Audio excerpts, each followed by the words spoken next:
Salut tout le monde, c'est Vassili de Gear One et actuellement on se trouve à Francfort pour la présentation des nouveautés. Et surtout, là à côté de moi, vous avez la nouvelle M5 F90.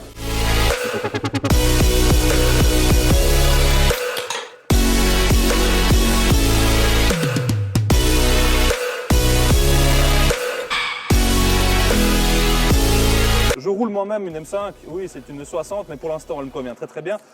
Donc voilà, je suis là surtout pour vous dire autre chose que des chiffres que vous pouvez voir sur les fiches techniques de ces voitures-là. Donc tout d'abord, à commencer par la puissance, comme j'ai déjà dit avant, 600 chevaux, je suis malheureusement un petit peu déçu car nous retombons un petit peu sur les mêmes chevaux que la dernière version de la M5 F10. Ensuite, oui, toute grande nouveauté, vous allez me dire, c'est le 4x4, voilà. Mais encore une fois, chez Mercedes, on prend la E63 AMG, elle a déjà le 4x4, elle existe déjà depuis une année en tout cas. Et vous pouvez le désactiver et le mettre en propulsion et puis vous pouvez drifter comme vous le voulez. Donc BMW, ils ont fait exactement la même chose pour les rivaliser, surtout avec la RS6 et puis la E63 AMG. Et je pense qu'elle va le faire à merveille. Surtout qu'ils annoncent 3,2 secondes ou 3,15 secondes de 0 à 100. Donc c'est un résultat qui est très correct pour une berline qui fait presque 2 tonnes. Actuellement, celle-ci, pour être exact, la couleur Frozen Road, ils ont fait seulement 500 exemplaires de cette voiture-là. Donc si vous la voulez, voilà, avec 500, donc c'est pas sûr pour l'ayez. Pour le monde entier, hein, pour cette grande petite ponette. À côté de moi, vous voyez le monstre, je dis bien le monstre, entre guillemets, c'est le cœur de cette machine-là. C'est un moteur 8 cylindres biturbo avec 600 chevaux et 750 Nm. Vous allez me dire, oui, c'est un nouveau moteur. Oui, c'est une nouvelle BMW M5. Mais si vous regardez, si vous faites un petit pas en arrière, vous pouvez vous rappeler de l'ancienne BMW F10 qui avait déjà ce même moteur, ce V8 biturbo qui sortait certes toute la première fois, elle sortait 560 chevaux. Les dernières modifications, elles avaient 175, puis la 30 Yare, elle avait 600 chevaux. Donc la dernière modification, elle avait 600 chevaux, la nouvelle M qui sort 600 chevaux. Je m'attendais à avoir un petit peu quelque chose, un petit plus. Vous savez ce que je veux dire? Voilà. Ensuite, nous avons un couple de 750 Nm. Et ça, je vous parlerai après pourquoi c'est un désavantage, pourquoi c'est une faiblesse un petit peu de ce moteur-là. Donc vous avez les fonctions M1 et M2 qui sont préprogrammables. Donc comme les autres, vous savez déjà, le bouton M était préprogrammable et maintenant il y en a deux. Donc c'est nouveau, pas une nouveauté parce que sur la F10, il y avait déjà. Alors, j'aimerais vous parler un petit peu de la mécanique. Cette voiture-là, elle possède maintenant plus un robot. C'est plus une boîte robotisée, mais c'est une boîte automatique qu'ils ont mis dessus de chez ZF. C'est la 8HP 775 pour être exact. Donc c'est une boîte qui tient 750 Nm. Et ce moteur-là, il a 750 Nm.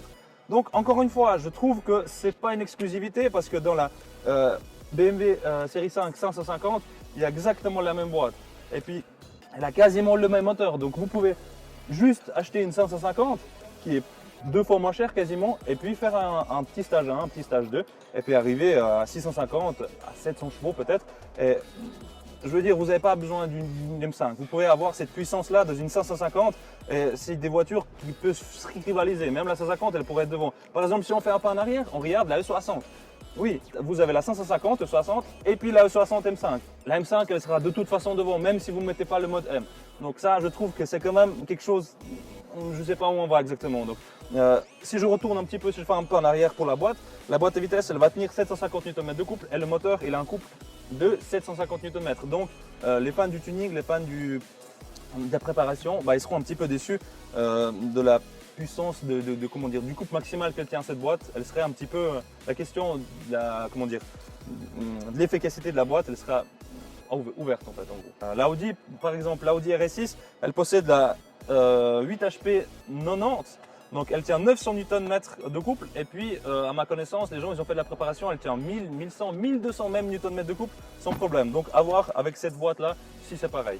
Voilà le poste de pilotage, donc ça reste dans les traditions de BMW, un volant à 3 branches, mais je trouve qu'ils l'ont vraiment fait trop gros. Si vous avez vu ma revue automobile au salon de Genève, donc la G30, la série 5 normale, elle a ce même volant avec cette même épaisseur et je trouve que c'est un peu gros. J'ai des grosses mains mais je trouve que c'est un peu énorme. Autrement, le tableau de bord toujours retourné vers nous, donc ça nous confirme encore une fois que c'est une caisse pour le pilote, c'est une caisse qui est faite pour la personne qui est assise à cette place-là où je suis actuellement moi. Autrement, c'est très beau, ces lignes, ça donne une impression spacieuse du véhicule. C'est super beau, c'est super bien fini dans les meilleures traditions de ces berlines allemandes. Le compteur dans les vieilles traditions aussi, magnifique. mais je suis un petit peu déçu parce que le 330 il va pas jusqu'en bas, il s'arrête un petit peu ou 3/4.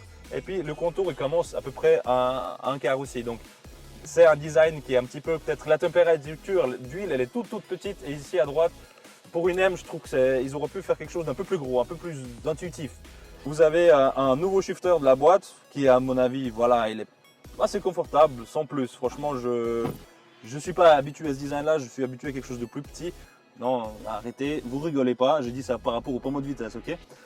Ensuite, les boutons évidemment pour la suspension. Et puis, comme on a l'habitude, suspension, le volant plus dur, la puissance, des essais off.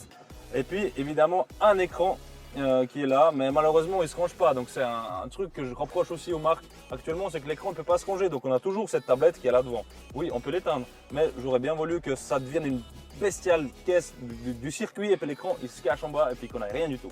J'ai oublié de mentionner un petit détail. La violence de passage de rapport, comme vous savez, elle se règle plus ici, comme sur les anciennes, vous rappelez certainement, mais elle se règle juste ici sur la boîte vitesse. Donc on peut la régler sans enlever la main du pommeau de vitesse. Donc ça reste quelque chose de classique, mais avec un nouveau petit bouton qui rajoute une touche de concentration en fait au conducteur. Il ne doit pas chercher ce bouton ici, il doit vraiment mettre sa main là et puis mettre plus pour que ça envoie la pâtée. Cette boîte là elle fonctionne à merveille, ça passe des rapports monstres rapidement. J'en ai essayé une qui avait la même boîte à vitesse que ça.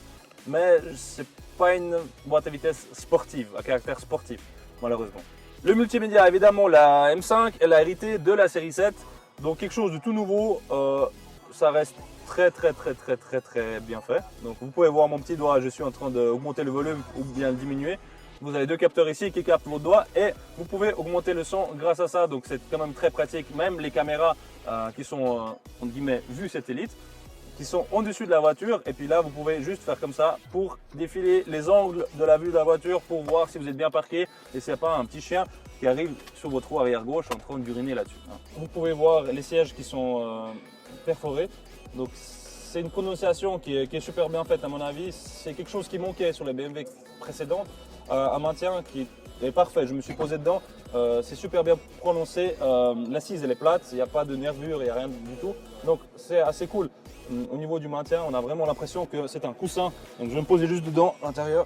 On a vraiment un coussin qui est là. Ah non, je me suis trompé. J'ai cru que c'était vraiment un coussin comme dans la série 7, mais là il reste assez dur. Et je dirais qu'il est même très inconfortable. Non, c'est la misère. Je retire ce que j'ai dit. Et là, c'est la First Edition. C'est une voiture qui a été produite. C'est le premier exemplaire des 4 exemplaires. Donc voilà. Ce qui est sympa, c'est que vous pouvez avoir des sièges ventilés. Et évidemment, vous avez un serrage qui s'effectue au niveau des maintiens sur les côtés. Donc très confortable, mais franchement une grosse différence je ne la vois pas par rapport aux intérieurs d'avant. C'est pas un énorme saut vers l'avant, c'est pas une évolution incroyable. C'est un intérieur qui est bien fait, qui est bien fini, mais je vois pas par exemple il y avait la E60 et après vous avez eu la F10 et là il y a eu un gros saut. Là je trouve pas que c'est le cas. Malheureusement pour moi, je suis un petit peu en arrière-goût, je suis un petit peu déçu. Voilà. Pour ceux qui ne savent pas encore, vous avez le mode 4x4 sécurisant, le mode 4x4 sport et le mode propulsion. Donc là, vous pouvez le déclencher complètement et puis mettre sur les roues arrière toute la puissance. Donc voilà. Et puis après, évidemment, vous pouvez régler l'anti-patinage. Évidemment, si vous êtes un pro fan de BMW, vous allez mettre sur off si vous savez gérer les roues arrière. Et puis, c'est parti pour faire un tour de piste. C'est pas la mienne. Ça, c'est un petit peu la note finale. Je me pose à côté des faces de cette magnifique BMW M5 F90. Donc, comme vous pouvez le voir, il n'y a pas un énorme changement qui a été fait. Oui, au niveau des feux, l'échappement, c'est classique. Ça reste deux doubles sorties d'échappement avec un diffuseur. C'est quelque chose de classique, j'ai envie de dire, sur une M5 au jour d'aujourd'hui. Donc, si je dois un petit peu résumer en quelques mots mon impression sur cette M5 F90, c'est que sincèrement, les gars, je suis quand même un peu déçu. Je m'attendais à mieux, je m'attendais à plus un saut au niveau de l'ingénierie, un saut au niveau de la performance, un saut au niveau de l'intérieur, peut-être un nouveau moteur.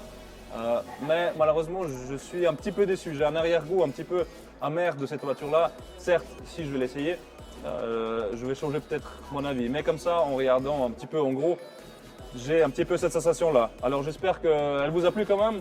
Et puis à bientôt sur notre chaîne Gear One Life sur YouTube pour suivre les nouvelles aventures.